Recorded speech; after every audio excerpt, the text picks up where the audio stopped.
आज का हमारा टॉपिक है clauses. A very important and strategic topic, जिसमें हमें हमेशा इसकी टाइप्स क्या क्या हैं इसी की कन्फ्यूजन रहती है।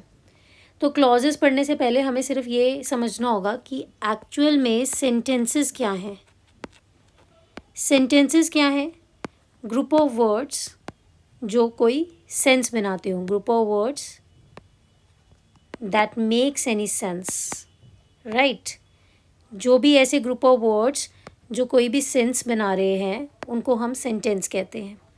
अब क्लॉजेस और सेंटेंस में डिफरेंस क्या है कि सेंटेंसेस जो हैं ये सेंस बनाते हैं और क्लॉजेस जो होते हैं दे मे और may not give you a complete idea. समझे? सेंटेंस हमें हमेशा कंप्लीट आइडिया देता है, पर जो हमारे क्लॉजेस हैं ये कंप्लीट आइडिया दे भी सकते हैं और नहीं भी दे सकते हैं। मे और may not give you complete idea. जैसे 2-3 एग्जाम्पल से समझते हैं। अगर मैं आपको कहती हूँ कि शी लाफ्ड, तो क्या ये ग्रुप ऑफ वर्ड्स है? हाँ, ये ग्रुप ऑफ वर्ड्स है। और क्या इससे मुझे कोई कंप्लीट आइडिया मिल रहा है? मिल रहा है। इससे मुझे एक कंप्लीट आइडिया भी मिल रहा है और ये एक ग्रुप ऑफ वर्ड्स भी है। वैसे ही अगर मैं ये कह दूं कि बिकॉज शी वॉज हैप्पी, अगर ये कह दिया जाए बिकॉज शी वॉज हैप्पी, तो क्या आपको इससे कुछ कंप्लीट सेंस मिल रहा है? क्योंकि वो खुश थी, कोई आइडिया मिल रहा है? कंप्लीट आइडिया नहीं मिल रहा। पर है तो ये भी ग्रुप ऑफ वर्ड्स ना, तो ये भी एक क्लॉज है और ये भी एक क्लॉज है। एक वो एग्ज़ाम्पल है जो हमें कंप्लीट आइडिया दे रही है और एक वो एग्ज़ाम्पल है जो हमें कंप्लीट आइडिया नहीं दे रहा। इसका मतलब इन 2 एग्ज़ाम्पल्स से हमें एक चीज़ तो बहुत ज़्यादा क्लियर हो गई है कि जो हमारे क्लॉजेज़ हैं वो मेनली 2 टाइप के हैं। 2 types of clauses in 2 example से ही पता चल गया। अब वो 2 टाइप ऑफ क्लॉजेज़ हैं कौन कौन से? हमारे पास मेनली जो हैं वो 2 क्लॉजेज़ के टाइप्स हैं, 2 टाइप्स ऑफ क्लॉजेज़। और वो 2 टाइप के क्लॉजेज़ हमारे पास हैं। एक है मेन क्लॉज और दूसरा है सबऑर्डिनेट क्लॉज। अब क्या डिफरेंस है मेन क्लॉज और सबऑर्डिनेट क्लॉज में? ये जो मेन क्लॉज है इसी का दूसरा नाम होता है इंडिपेंडेंट क्लॉज।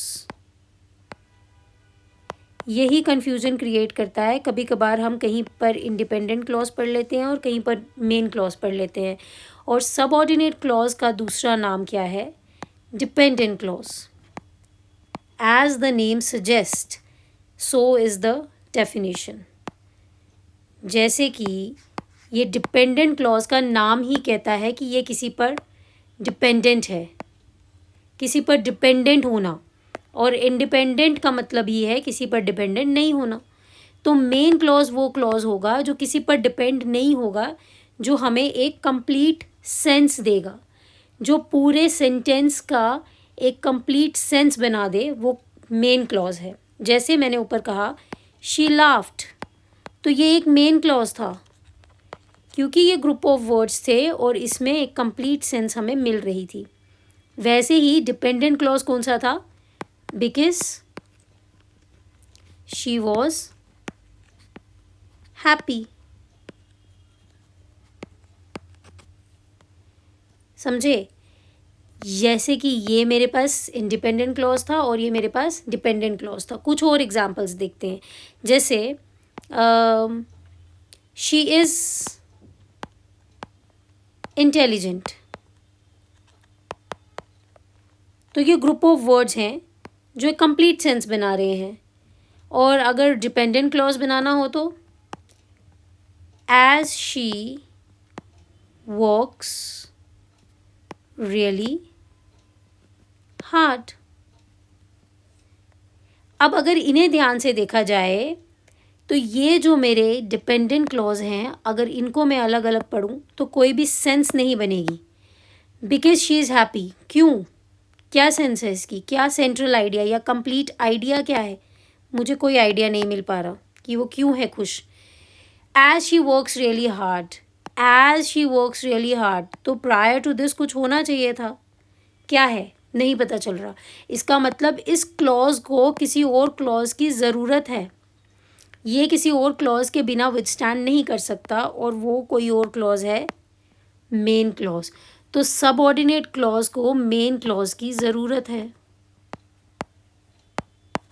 ओके, और मेन क्लॉज को किसी की ज़रूरत नहीं है, मेन क्लॉज को ज़रूरत नहीं है।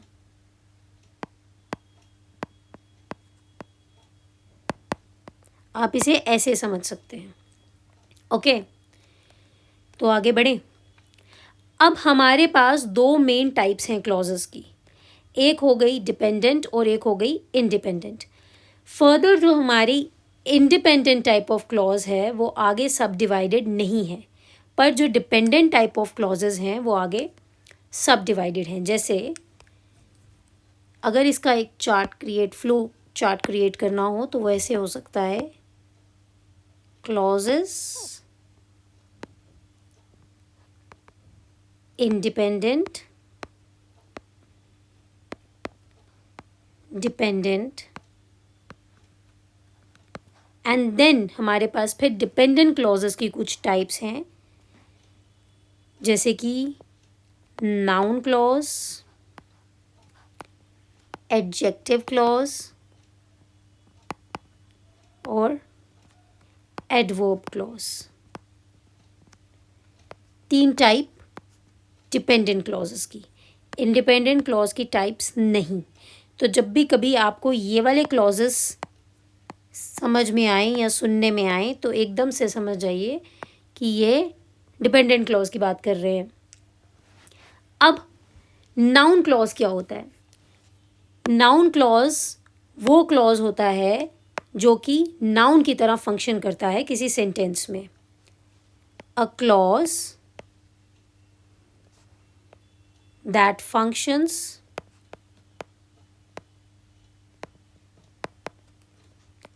as a noun in a sentence। अब नाउन की तरह कैसे फंक्शन कर सकता है? ये एक सब्जेक्ट की तरह भी एक्ट कर सकता है, ये एक ऑब्जेक्ट की तरह भी एक्ट कर सकता है। ओके, और ये एक कॉम्प्लीमेंट की तरह भी एक्ट कर सकता है। कॉमन वर्ड्स जो नाउन क्लॉज में यूज़ होते हैं वो कुछ ऐसे हैं। Common words are that, what, who, whom, whether, if, why, how। ये कुछ कॉमन वर्ड्स हैं ये पता लगाने के लिए कि जब किसी भी सेंटेंस में, किसी भी क्लॉज में हम ये वर्ड्स देख लेंगे तो हम ये समझ जाएंगे कि शायद से ये नाउन क्लॉज की ही बात कर रहा है, और फिर हम उसे क्रॉस चेक कर लेंगे। कुछ एग्जाम्पल्स जैसे कि what he said was true। तो यहाँ पर what he said was true में हम लोग इसे एज अ सब्जेक्ट नाउन की तरह समझ रहे हैं। वैसे ही अगर एक एग्जाम्पल ले लें ऑब्जेक्ट की, I believe that she is honest। I believe ये मेरा नाउन क्लॉज नहीं है, that she is honest ये मेरा नाउन क्लॉज है, और यहाँ पे मैंने इसे एज एन ऑब्जेक्ट लिया है। फिर कॉम्प्लीमेंट की कोई एग्जाम्पल ले लें तो जैसे the truth is that he was honest or loyal. तो यहाँ पे that he was honest or loyal जो है ये मेरा कॉम्प्लीमेंट है. फाइन. तो ये थी सिर्फ एक नाउन क्लॉज की कहानी कि हमारे पास जो नाउन क्लॉज है वो क्या है. वो एक ऐसा क्लॉज है जो कि नाउन की तरह फंक्शन करता है. एक ऐसा क्लॉज जो नाउन की तरह फंक्शन करता है. और नाउन की तरह फंक्शन करना मतलब it can behave like a subject, an object और a complement.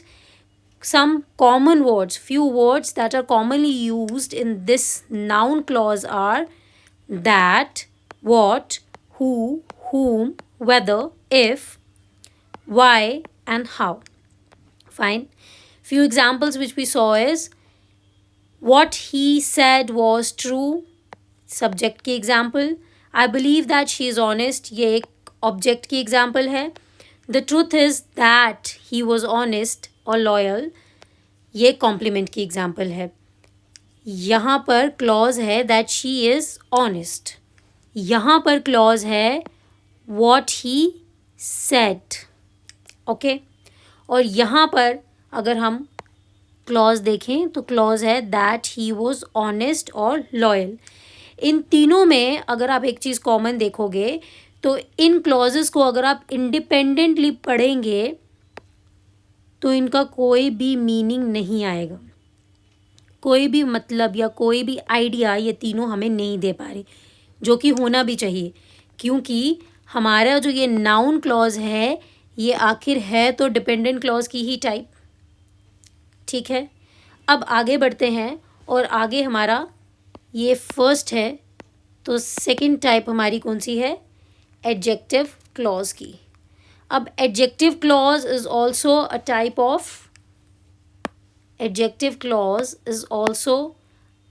of dependent clause. और adjective clause को ही relative clause कहते हैं. adjective clause का ही दूसरा नाम है relative clause. फाइन. अब कोई भी adjective clause वो क्लॉज होता है जो नाउन या प्रोनाउन को मॉडिफाई करे या डिस्क्राइब करे. An adjective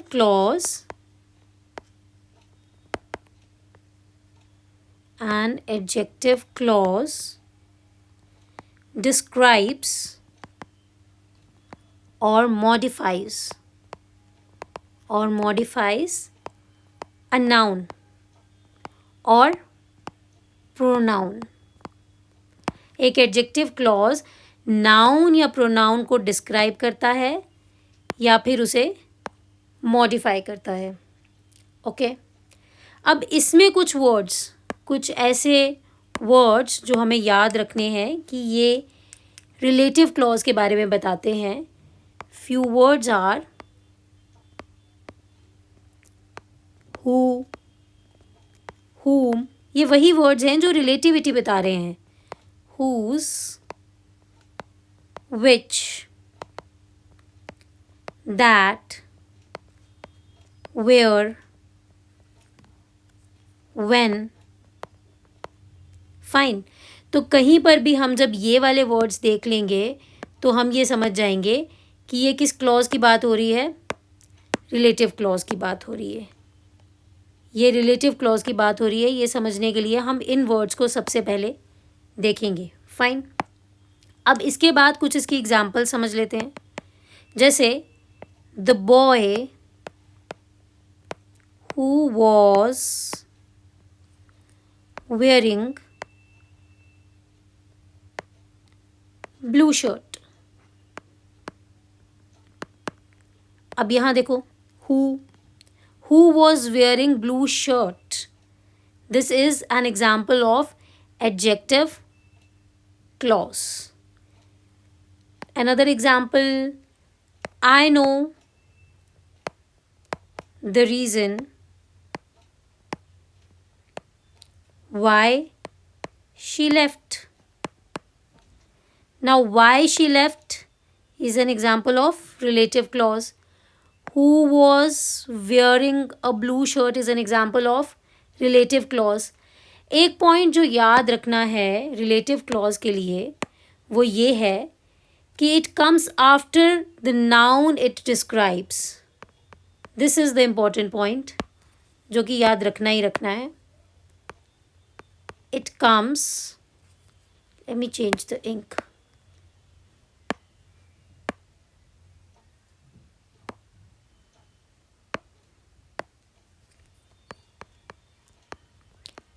It comes after the noun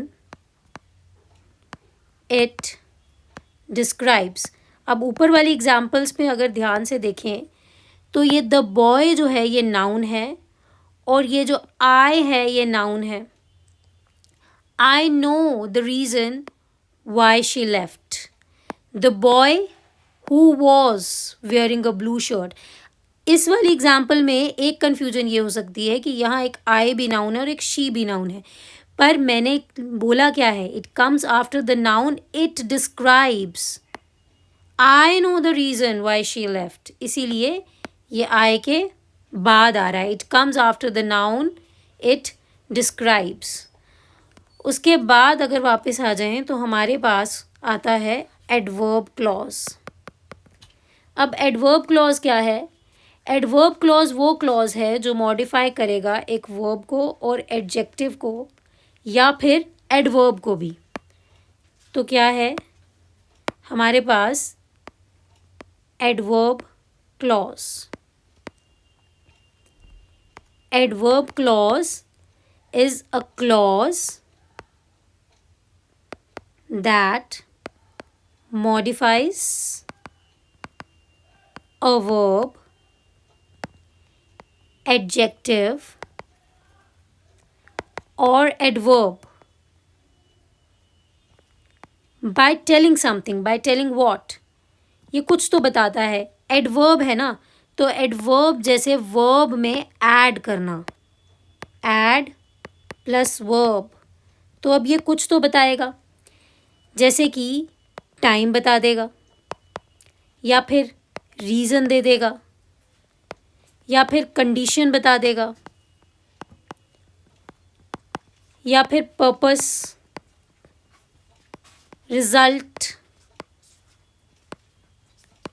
comparison, कुछ ऐसी चीज़ें बता देगा जिससे ये वर्ब को, एडजेक्टिव को या एडवर्ब को मॉडिफाई कर सके.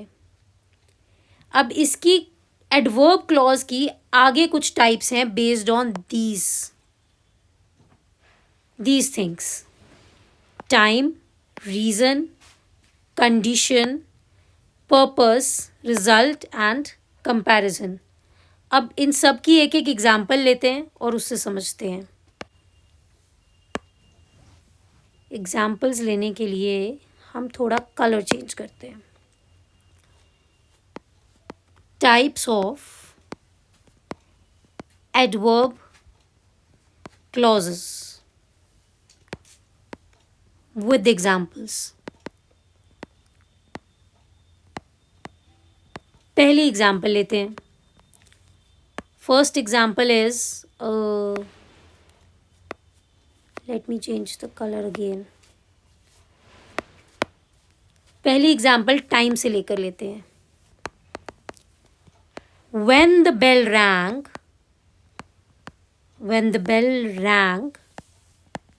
students left. When the bell rang, time बता रहा है. रीज़न, अब रीज़न में कोई ना कोई रीज़न देगा. He stayed with me because I was ill.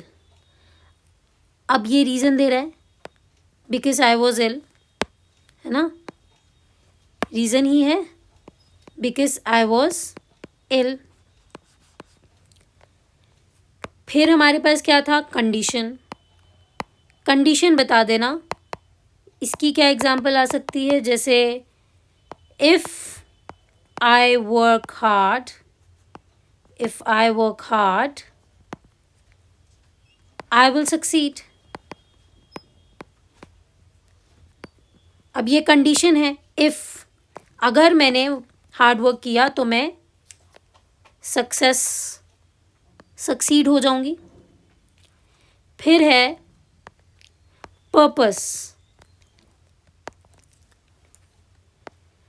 Purpose का क्या है, जैसे कि whispered she whispered so that you would not wake up, so that you would not wake up। अब ये पर्पस है। फिर है result. he was so tired that he fell asleep। Result, वो इतना टायर्ड था कि उसका रिजल्ट क्या हुआ, he fell asleep। Last is comparison. Comparison मतलब किसी को कंपेयर करना किसी चीज से। she sings better than I do। Better than I do, comparison हो गया। तो ये जो हमारा एडवर्ब क्लॉज है, इसकी ये जो 6 टाइप्स हैं, ये based on time, reason, condition, purpose, result और कंपैरिजन है। तो इन शॉर्ट आज हम लोगों ने क्लॉजेस देखे हैं। एक समरी बना लेते हैं इसकी।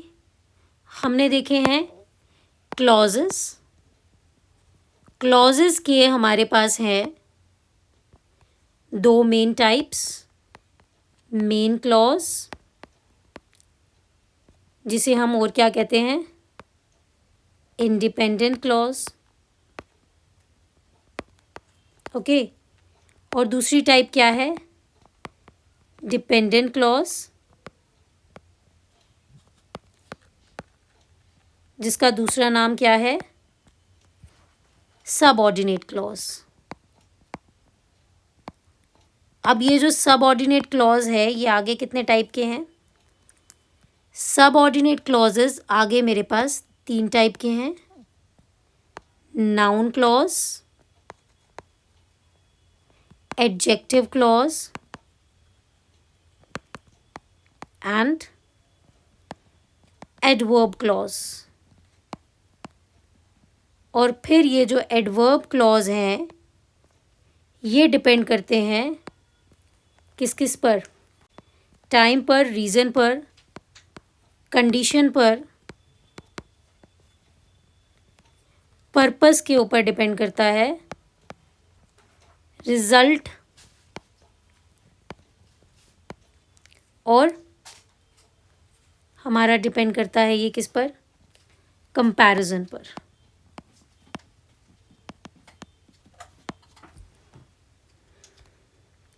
तो हमारे क्लॉजेस बेसिकली यही हैं, 1, 2 and 3, and then we have these A, B, C, D, E and F।